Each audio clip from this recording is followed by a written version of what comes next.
Question मेरे पास जून 2016 का question है और आपके पास ये जो क्वेश्चन है वो आपके पास वेव इक्वेशन का क्वेश्चन है, जिसमें आपके पास कंडीशन गिवन है यू आर, आपके पास u of x x equals to u of t t, ये गिवन है आपके पास, और इनफाइनाइट वेव लेंथ है आपके पास ये t lying in between open interval 0 to infinity, और आपके पास इनिशियल डिस्प्लेसमेंट है u at x, 0 equals to f x and u of initial velocity है आपके पास gx, और उन्होंने कुछ कंडीशन गिवन है कि आपके पास f ऑफ x है वो gx के इक्वल है, और ये वैल्यू आपके पास दोनों वैल्यू ज़ीरो है। कब ये वैल्यू ज़ीरो हो रही है आपके पास? Whenever x does not member of close interval 0,1, ये आपके पास जब x की जो वैल्यू है यानी कि f और g जो इनपुट ले रहा है वो जब भी आपके पास क्लोज इंटरवल 0,1 का मेंबर नहीं है तब ये आपके पास ज़ीरो दे रहा है, यानी कि आपके पास f of x equals to g of x zero होगा जब x lying in between -∞ to 0 union 1 to infinity. x जब इस रेंज में लाई करेगा तो ये दोनों वैल्यू फंक्शंस की ज़ीरो होगी। तो आपके पास इनफाइनाइट वेवलेंथ है, इसको सॉल्व करने का भी आपके पास डीएलएम्बर्ट सॉल्यूशन है। तो सॉल्यूशन यहाँ से बनेगा u of x by t 1/2 f of x plus t, क्योंकि c की वैल्यू आपके पास 1 है, f of x minus t plus 1/2 x minus t x plus t g of s into d s, ये solution बनेगा आपके पास।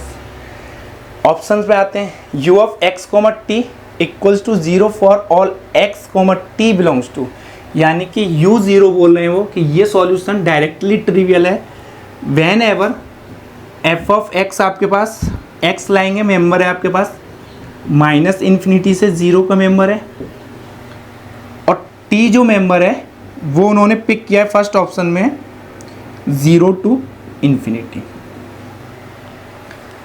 तो आप एक ऐसी वैल्यू पिक कीजिए कि x प्लस टी आपके पास क्लोज इंटरवल 0,1 का मेंबर बन जाए। उस केस में आपके पास fx 0 होने की कोई गारंटी नहीं है, क्योंकि fx आपके पास 0 तभी होगा, यानी कि यहाँ आपके पास इनपुट x प्लस टी की वैल्यू अगर इस रेंज में लाई करेगी तो f 0 होगा आपके पास, x माइनस टी की वैल्यू आपके पास इस रेंज में लाई करेगी तब 0 होगा, अगर x minus t x plus T इस रेंज में लाई कर रहा है तो g भी 0 होगा, तब उस केस में आपके पास ट्रिवियल सॉल्यूशन ऑब्टेन्ड होगा। बट अगर मैं x को -1 पिक कर लेता हूँ और t को आप 3/2 पिक कर लीजिए, तो उस केस में आपके पास x प्लस टी जो आप फाइंड करेंगे वो क्या मिलेगा? -1 प्लस 3/2, दैट इज आपके पास 1/2 मिलेगा, और आपके पास f ऑफ 1/2 इस रेंज में लाई कर रहा है। अब इस रेंज में x प्लस टी लाई करने का मीनिंग क्या है? आपके पास कोई भी गारंटी नहीं है कि आपके पास ये फंक्शन थ्रू आउट 0 है। तो फर्स्ट ऑप्शन के लिए आप x को -1, t को 3/2 पिक कर सकते हैं, तो फर्स्ट ऑप्शन आपके पास फॉल्स हो जाएगा। सेम वे से आपको सेकेंड ऑप्शन में उन्होंने बोला कि u of x, t equals to 0 for all x, x अब जो बिलोंग कर रहा है वो आपके पास 1 से लेके इन्फिनिटी के बीच में, और t आपके पास लाई कर रहा है 0 टू इन्फिनिटी,